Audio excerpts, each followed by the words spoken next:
Hey guys, it's been a while.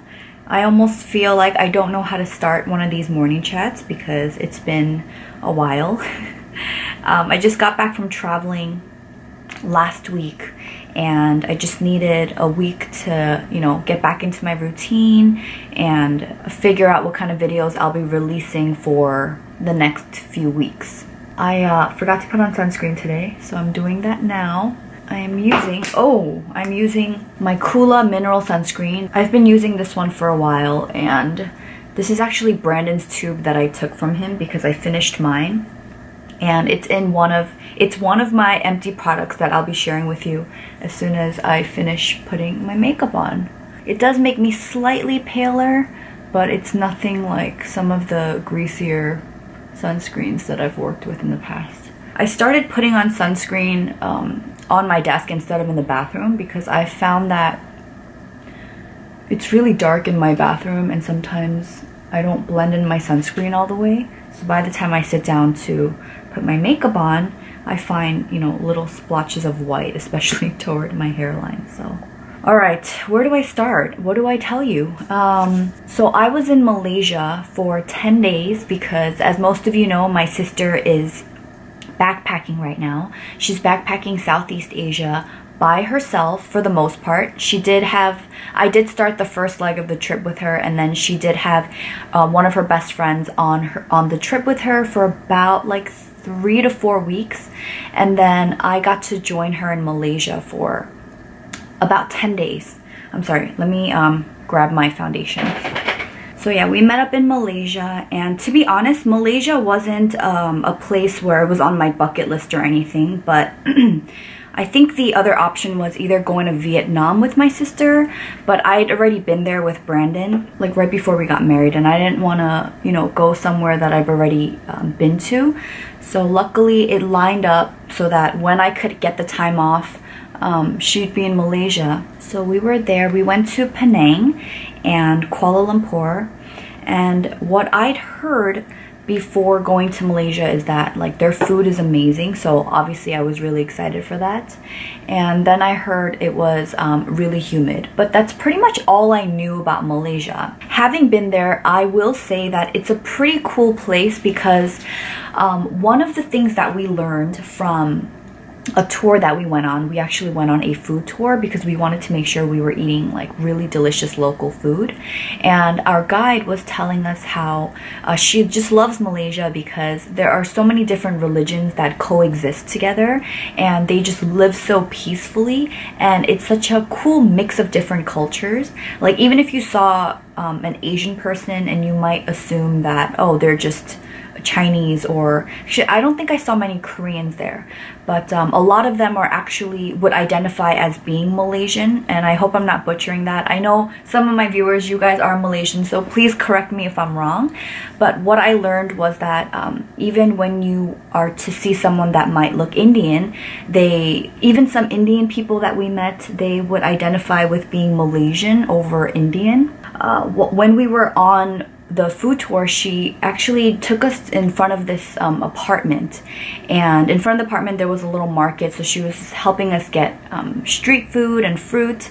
And she was saying that when you look at this apartment complex, you can tell what someone's religion is by what they hang on their doors. So you can tell whether someone is Christian or Muslim or Hindu or Buddhist. And our guide Jesse was saying that everyone just lives very peacefully. We also went on we took a cooking class, and before we actually did the cooking, our guide took us through the market, and she was explaining all the different produce and even the way that the markets are designed.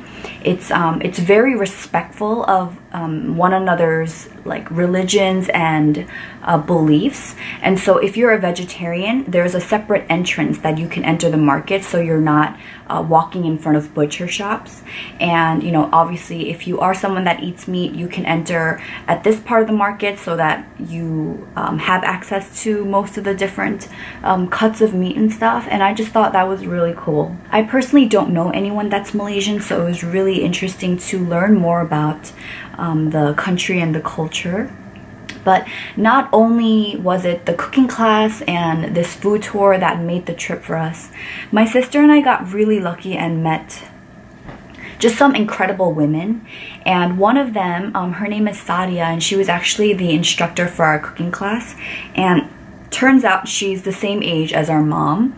And it was really nice because she not only taught us how to cook, but she was so personable, and she was just giving us advice on how to, you know, live a happy life and how to have a healthy marriage.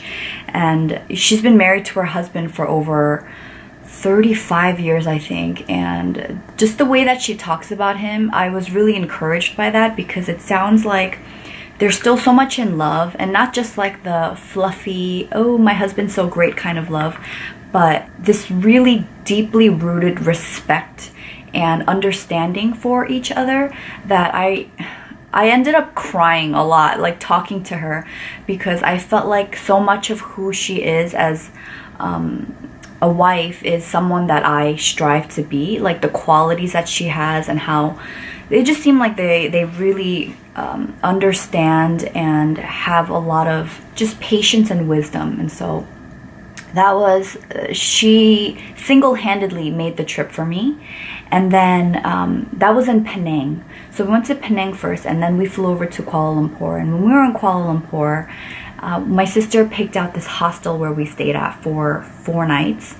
And the hostel, I mean, just from the outside, it was really cool looking. It was looked very modern, and there were just a lot of plants everywhere, and even the architecture of the building, it was just like matte black with a lot of glass. And once you got inside, it's just, you saw a lot of like brick walls and concrete, and it does look really like industrial, but you can definitely tell like the modern feel of it. But turns out it's actually like 100-year-old building, and all the floors and the stairs, it was made of wood, and so we did have to, you know, be quiet when we walked because it would creak a lot.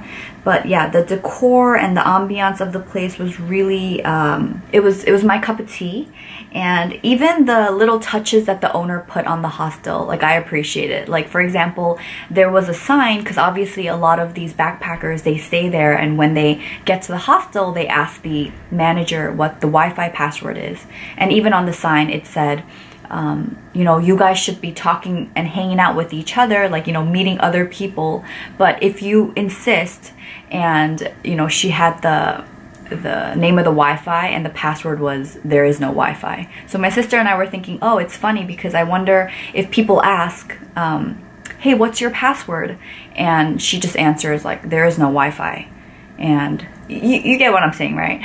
So instead of being like, what, you don't have Wi-Fi? It's like, no, the password is... The bathrooms were very spacious, and it almost felt like, if I was on the real world, I feel like this is the kind of bathroom that I would be using. They're just like these huge sinks, but it just looks like slabs of concrete, and the sinks were kind of flat, but they were tilted, so obviously the water, when the water was running, it would kind of drain. But I just really appreciated how everything was designed. And even on the doors, the stalls, there were pictures of dogs. Well, not pictures, but like silhouette paintings of dogs. And if the dog had its leg lifted up and it was either peeing or pooping, that indicates that it's a toilet that you're walking into. And then the ones that had raindrops on it, those were showers. So I don't know, I just thought it was really cute. So yes, the manager of this hostel, she's just so full of life. And when I first met her, I thought we were around the same age, but turns out she's a lot older. She's just really vibrant, and I can tell that she really cares for her guests. And one very big example of that was the first night that my sister and I were there, she just came over. She picked up dinner for herself. She just got like a big thing of chicken wings, and she came over and plopped it down on the table and asked my sister and I to have some, because it's one of her favorite foods, and we ate it and it was delicious. And then we got to talking to her for a few hours. And then the next day, my sister and I, what were we doing? It was either we were on a tour or walking around, but we ended up eating like a bigger lunch. So we didn't eat dinner.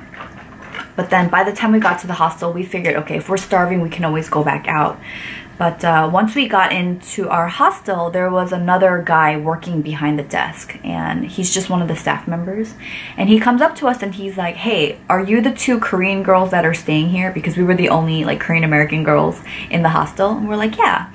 And he was like, okay, well, the manager just called, and she asked me to tell you guys not to eat because she's... Didn't I just put concealer on under my eyes? Damn it. She called him and said, you know, tell those girls that I'm bringing home food, so don't eat. So yeah, she ended up feeding us again. Almost every night that we were there, she fed us. And then the last morning, she took me, my sister, and 3 other guests in the hotel, and she piled us into her compact car. It wasn't actually compact, but it was just like a smaller sedan. She packed us into her car, and then she drove us over to the market, and she just ordered all of these different things. We just had a full spread, and we got to try so many delicious local things. I can't remember names of anything. I'm pretty bad at remembering names of dishes that aren't in English. Yeah, and I feel like we got to eat things that we wouldn't have discovered on our own, or we may have if we did more research. But yeah, so that's like the one thing that she let us chip in for when she took us to the market. But everything else, like, she wouldn't take our money. She just kept feeding us, and my sister and I we felt so taken care of, and we're very, very blessed. So man, Malaysia, very fond memories, and everyone is just so kind there. And I generalize that because in my experience, I feel like most Asian countries, when you're walking in the streets, it's if someone bumps into you, a lot of times, like, they won't apologize. It's just something that happens. And because, you know, I'm from the States, like, you don't do that. You don't just kind of elbow your way in through a crowd, or just like push someone and, you know, not have the other person react, right? But in Malaysia, it's like when someone would accidentally bump into you, they would say sorry or excuse me, or even hold doors for you. Like, I'm not used to that, like, not even living in Korea. The only person that ever holds doors for me is Brandon. Yeah, I just really appreciated the respect of everyone's personal space. And yeah, all this to say, very fond memories of Malaysia, and I would highly recommend you guys go for a visit. Sorry, I'm like babbling about my trip, but I just realized what I wanted to talk to you about was what I'm using on my cheeks right now. I'm using Glossier's Cloud Paint. I've had these for a few weeks now. I have all 4. And funny story, right before I left for Malaysia, I did film a morning chat because I wanted to share my empties with you. So I recorded everything, and when I was playing it back to edit, I think I was trying this one. It was the darkest cloud paint in the color Haze, and I didn't know that I did this, but I totally went overboard with this blush, and I just looked like a clown. It wasn't something I could just even get away with. It was just so distracting, and you guys would have had another morning chat, but I couldn't. So anyway, I hope I don't do that again today. So I can't really tell from my viewfinder. But today I'm using my favorite color, which is Beam. And it's kind of deceiving a little bit because on the tube it does look more peachy orange. But on my skin, and here's a swatch of that, it's definitely more coral. And this is the one blush that I brought to Malaysia with me. I would have packed the Au Naturel. This was like up next, but I didn't want to pack brushes. I wanted to be able to, if I wanted to put on makeup, I wanted to be able to use my fingers. So all I did was I took my Glossy Perfecting Skin Tint and this blush. And I used this every day that I was in Malaysia, and I remember my sister saying like, wow, that color looks really pretty on you. And maybe it was one of the Glossier girls that said this, or it could have been an Instagram post from Glossier, but I remember someone saying that it looks like you woke up from a nap, that little flush you have, and that's exactly how I feel about this product. So yeah, love this, and you just really need the tiniest amount. I always accidentally end up squeezing out too much. I'm thinking of doing a review of the different shades on what it looks like on my skin tone.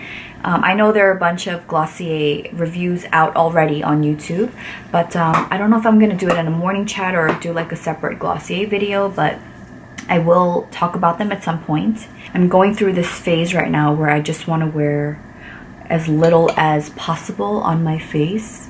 And also, I've been wanting to get through some of the products that I already own. This one being a great example.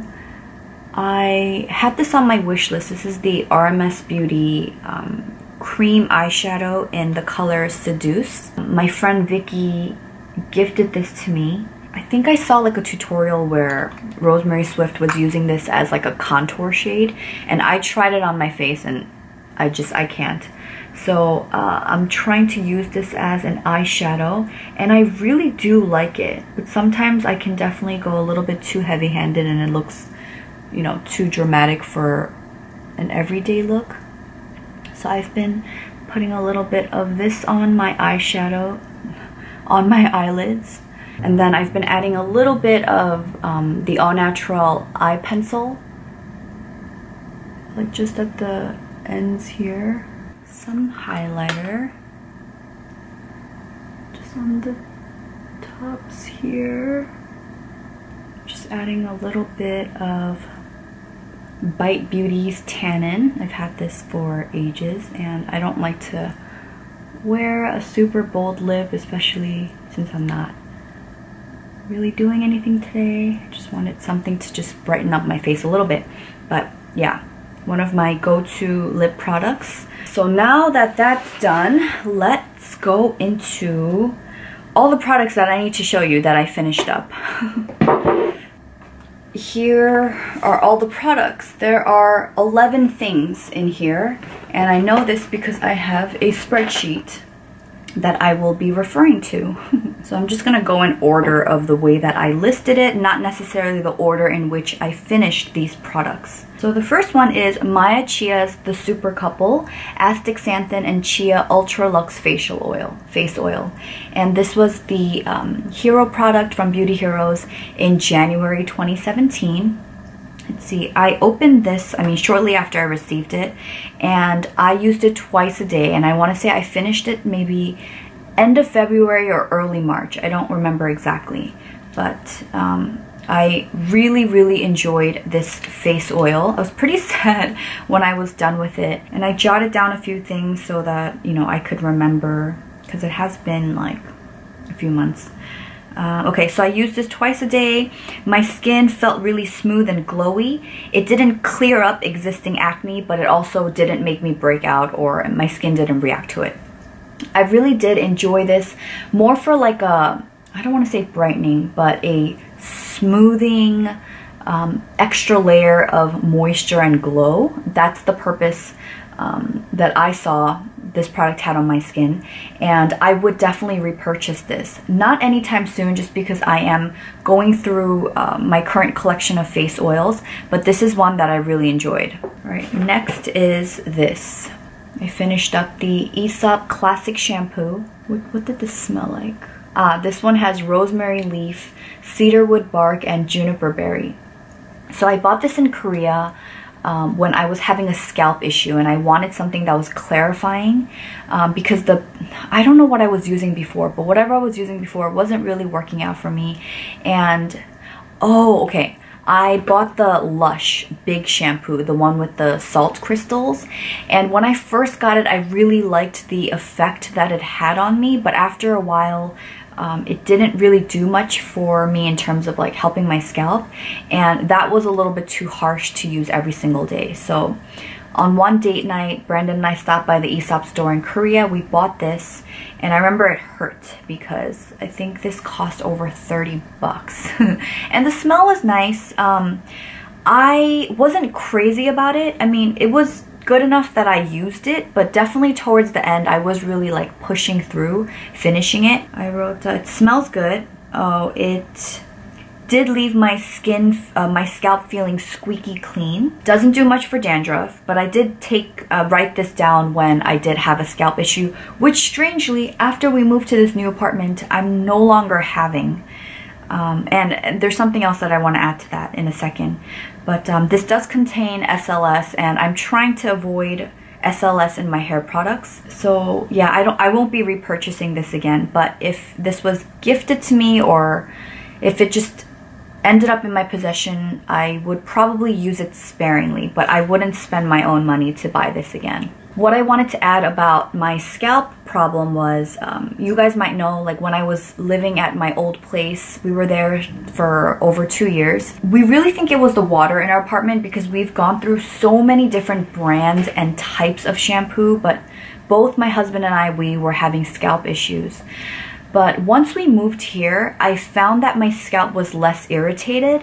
And then when I started going to the salon that I attend now, the hairdresser, she was telling me that there's a technique in which you should use to wash your hair. And this might sound very basic to you, but basically she said, when you wash your scalp, well, when you shampoo your hair, don't concentrate too much on the ends, but when you're working on your scalp, like obviously don't scratch it with your nails, but also don't massage in circular motions was what she was telling me for my scalp. So instead, she said to use your fingertips and just kind of do this and massage it so thoroughly that your arm should feel sore after. And she's like, I know it's a lot of work, you know, I don't even follow those rules for myself perfectly, is what she said to me, but she was like, give that a try and then make sure you always rinse twice. And I did ask her, like, you know, isn't it not so good to wash your hair every single day? And she said yes and no. So the thing is, like, because we live in Korea and the air quality is not great at all here most days, she said because the air is so bad, like, you should really wash your hair every day in Korea. And when you shampoo and you massage your scalp like that, make sure you don't put too much shampoo on your ends because it'll dry it out. And so I should really be concentrating on my scalp and then just kind of pushing the lather, the soap suds, through my hair and then rinsing it out and doing that twice. I also asked her about natural shampoos and she said yes. I think if you were living in a place like Hawaii or some place where the air wasn't as bad, those natural shampoos would be really great for you. And if you do tend to use more natural shampoos, she did advise me to add in a clarifying one into my rotation. So the one shampoo that I have right now that's the most cleanly formulated is the one from Inner Sense, which was the hero product from Beauty Heroes in March. That one is a hydrating shampoo and I really enjoy it, but because it is hydrating, I find that if I use it more than twice a week, because my hair is fine, it does kind of flatten the top here and it's a little bit too moisturizing. So while I love that shampoo, I won't use it every day. I do have another shampoo that I rotated into my collection that I'll get to. I just finished it. So yeah, so anyway, that's something that I learned from my stylist and I haven't been having scalp issues. But strangely, Brandon still is, so I don't know. I don't know what the issue is there. The next thing I finished up is this. It's from the brand Atopalm. It's a Korean brand and it's a top to toe wash. And this is supposed to be safe enough to use for babies and also for like everyone in the family. You can use it as a shampoo as well as a body wash. How did I find out about this? I think there is a Korean YouTuber that my friend Sandra recommended to me, and she does reviews of like Korean products, and I think she follows the EWG breakdown. So she does, not for everything, but she does have a series on her channel where she goes to look for, you know, the cleanest body wash or the cleanest face wash or whatever category. And I think I heard her mention that she uses this on an everyday basis. She uses this like to shampoo and as a body wash. For me personally, I only use this as a body wash just because I wanted something very gentle. And okay, the one thing that I wasn't crazy about was the scent. And what did I write here? I wrote down that it smelled a bit like plastic. Yes, it does. You know what it reminds me of? Like an unscented smell. Maybe a Cetaphil body wash, not Cetaphil body wash, like a Cetaphil cleanser. You know it's supposed to be unscented, but it still has that scent to me, and I don't know why it reminds me of a plastic smell, but that's what I wrote down. It did the job. I mean, it was gentle. Would I strongly repurchase it? No, because I wasn't crazy about the scent. But if I went to a drugstore and I was in a pinch and among the sea of body washes, I would probably grab this one, except I don't think that they sell this in stores in Korea, or I haven't seen it. I had to order this online. So it's not I would never use it again, but I'm not in a rush to replenish it. Okay, the next thing on my list is my Kula sunscreen. This is the one I used when I was getting ready earlier, and I do want to point out there are two tubes from Kula that look almost identical. This one is the cucumber matte finish, and the other tube is, I think it's the unscented matte finish.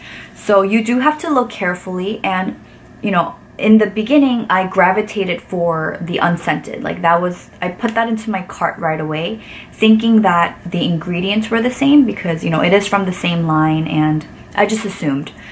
But upon looking like closely at the unscented version, I saw that there was a ingredient in there. It's a chemical sunscreen, and I think it was avobenzone or oxybenzone, something with the benzone, and I know for sure that my skin hates that because I break out into a rash. I get like painful hives. And so I switched the unscented version for this in my shopping cart on Sephora. And the cucumber matte finish contains titanium dioxide and zinc oxide. And this has to be my favorite facial sunscreen, just because of like the really light moussey texture. The white cast that this creates is more easily blendable than other brands I've tried. Before this, I also was using the Suntegrity. I had the Suntegrity body lotion and face. The face one, I had the untinted version, and I like it more for like when I'm on the beach or when I'm on vacation, when I need a bit more sun protection.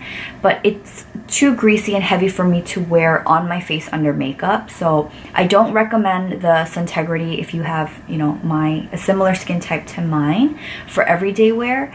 But the body sunscreen I really enjoyed. I didn't burn once when I was in the Philippines. And the reason I don't have it is because there was just a little bit left, and I passed it on to my sister when we split up in the Philippines so that she can finish it. But I highly recommend the Suntegrity body sunscreen. And this, obviously, I already have a second one. So this is probably a constant repurchase for me until maybe I try something better, but very satisfied with the Kula. And this is SPF 30. Oh, and the scent of the cucumber is not overwhelming at all. Next up is this body lotion from the brand Illy. It's a Korean brand, Illy, and this is the Ceramide Atul lotion. And my friend Sandra gifted this to me because I mentioned to her a while ago that I was looking for a cleanly formulated alternative to Cetaphil, and she bought this for me. And I went through this pretty quickly, and I think it's because first of all, it's not as moisturizing, it's not as thick as the Cetaphil moisturizing cream. It's definitely more similar to the Cetaphil moisturizing lotion. It's more runny. So the way that I use this, it's unscented. So when I was gifted the Riddle Oil body lotion, I love the smell of that, but unfortunately in the winter it wasn't moisturizing enough for me. So I had to layer a layer of this with the Riddle Oil lotion on top. And anytime I wanted to use one of my body lotions in my collection that wasn't doing the job on its own in terms of like packing in moisture for me, I always layered this underneath. So very rarely did I use this on its own. I think this would be great for the summertime, but I wouldn't buy it again for the winter just because it's not like a standalone, like rich product for me. So yeah, I enjoyed this. It didn't make me itchy, or, you know, my skin didn't react in any way. I believe it's, you know, the ingredients are in Korean, so I couldn't tell you, but I trust Sandra. I think she did the research, or she probably bought this based off a recommendation from that Korean YouTuber that I mentioned earlier. And so I want to say it's pretty cleanly formulated. And I try to find the link on Amazon, but I believe it's either one of these two. They were like way more expensive on Amazon when I looked online, but it's not that much if you're in Korea. So I just wanted to throw out that disclaimer. And I only provided the links below for you guys to like look into the product, but I don't know if you want to pay that much, to be honest. All right, so next we have the Glossy Milky Jelly Cleanser, and I have been through either 3 or 4 or 5 bottles of this. And I really like it because it is very gentle. So this is my preferred cleanser in the morning, especially because I'm not taking any makeup off. The last 2 trips that I went on to the Philippines and Malaysia, I did bring this as one of my makeup removers. I had a little bit of the Moon Skincare Aki left over, but not enough to last me through the whole trip, excuse me. So I packed some of this.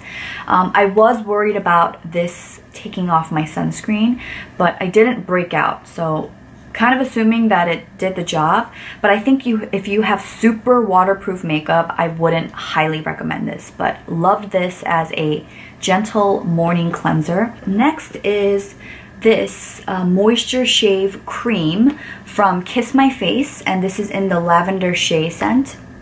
And oh, this is probably one of the oldest products in my collection. I've had this for 2 years now, and it's actually not done, but I have tried almost everything to get, like, if I look into this, I can definitely still see the product there.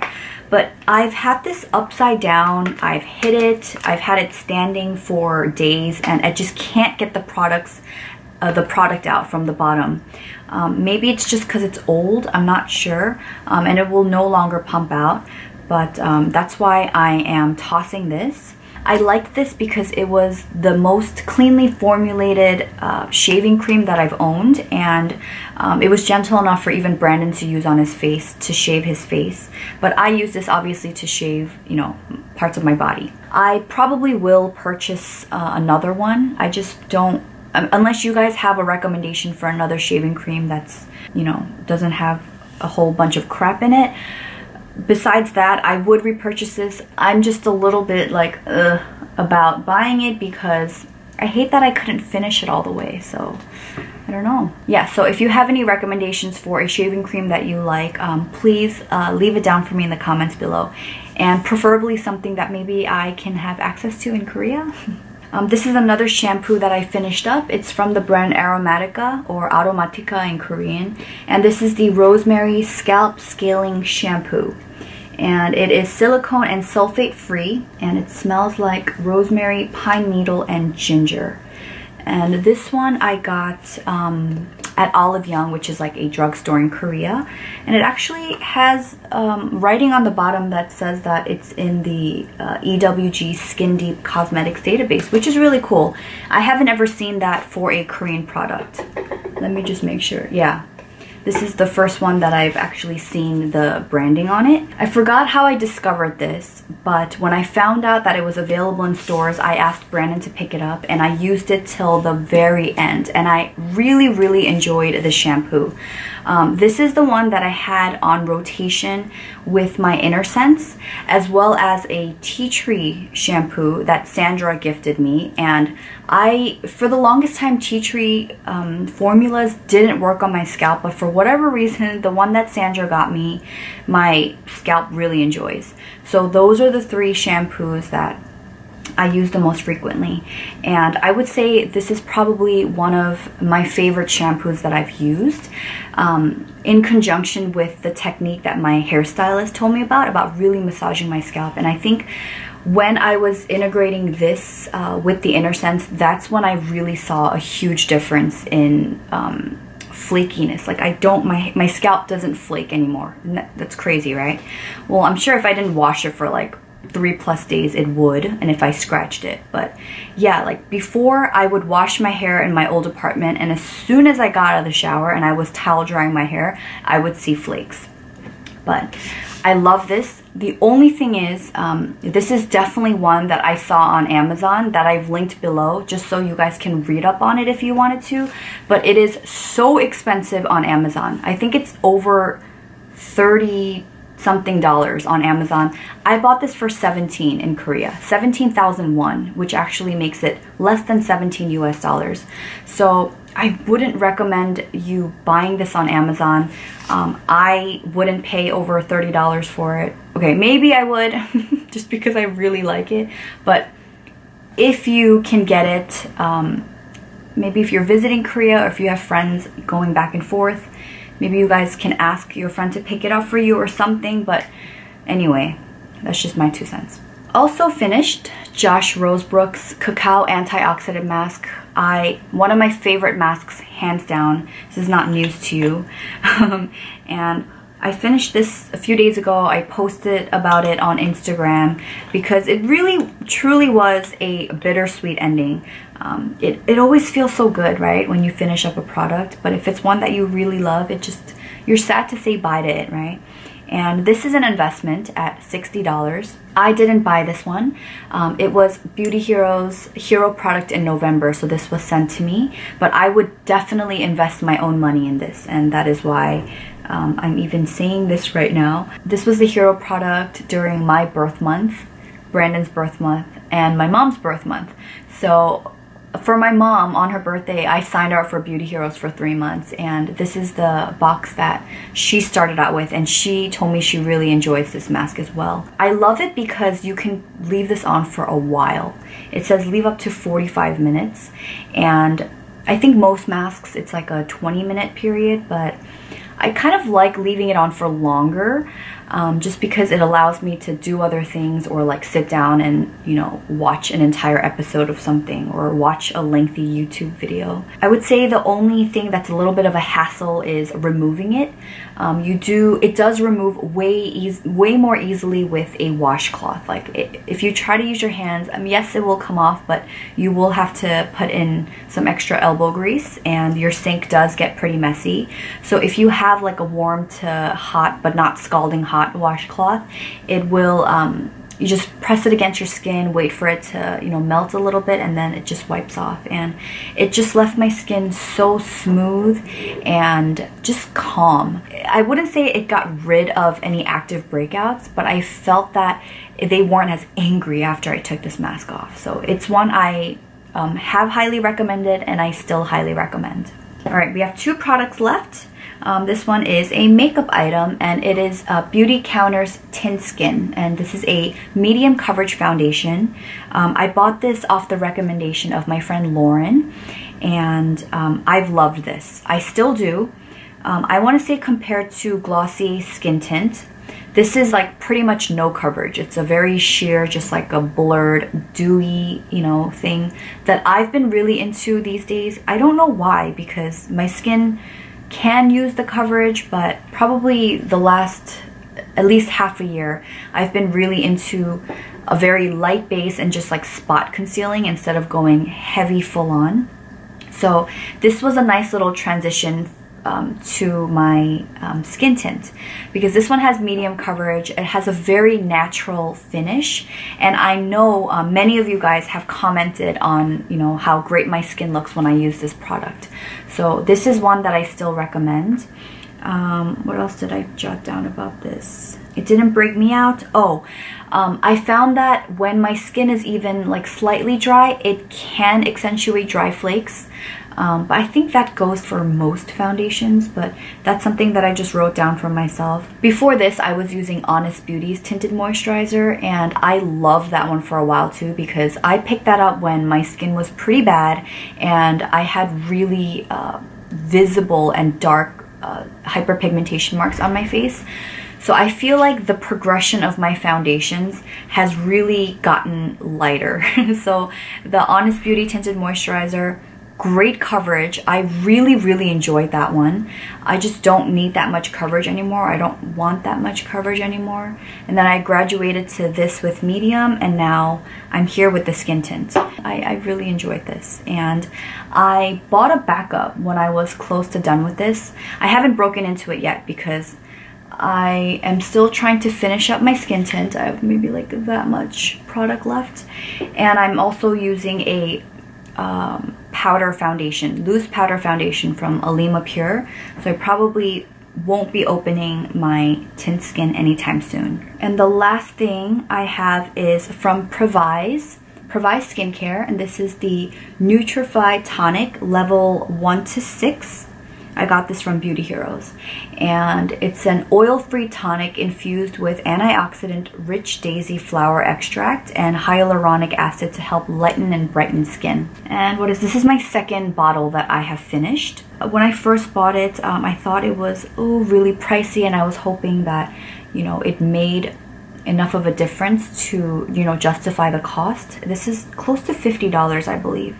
It's $48. I really love this. I've been through 2 bottles, obviously, and it's very gentle and hydrating. It added a nice layer of moisture, so this isn't enough for me to wear alone, especially in the winter. I really, so itchy, okay. I really enjoyed, you know, cleansing and then using this before applying a face oil or a moisturizer. And the only reason I'm not going to repurchase this right away is because I have 2 big Josh Rosebrook Hydrating Accelerator sprays to go through. So when I'm finished with those, I'll probably repurchase this. But yeah, I highly recommend it if you wanted an extra layer of moisture that will help your skin feel really plump after. I think on the Beauty Heroes site or on Provise, it did say that it helps to lighten hyperpigmentation. I don't think that's the case, or I haven't noticed like a huge difference. But I honestly haven't really been paying attention to my hyperpigmentation, you know, when using this, because in my mind it was just for moisture. It's for moisture. I just want to throw that out there in case you read that description, and if you were to pick it up and you didn't see those results, I can't strongly say that I have either. But anyway, that is it for my empties. It's so therapeutic because now I know that I can just like recycle all of these containers, minus this one because I just love glass jars and I can always use them when I travel. So yeah, let me know if you have any questions regarding these products. As always, I'll have links down below in case you wanted to just go and read up on these products. Let me know how you guys are doing. Thank you so much for watching, and I'll see you soon. Bye!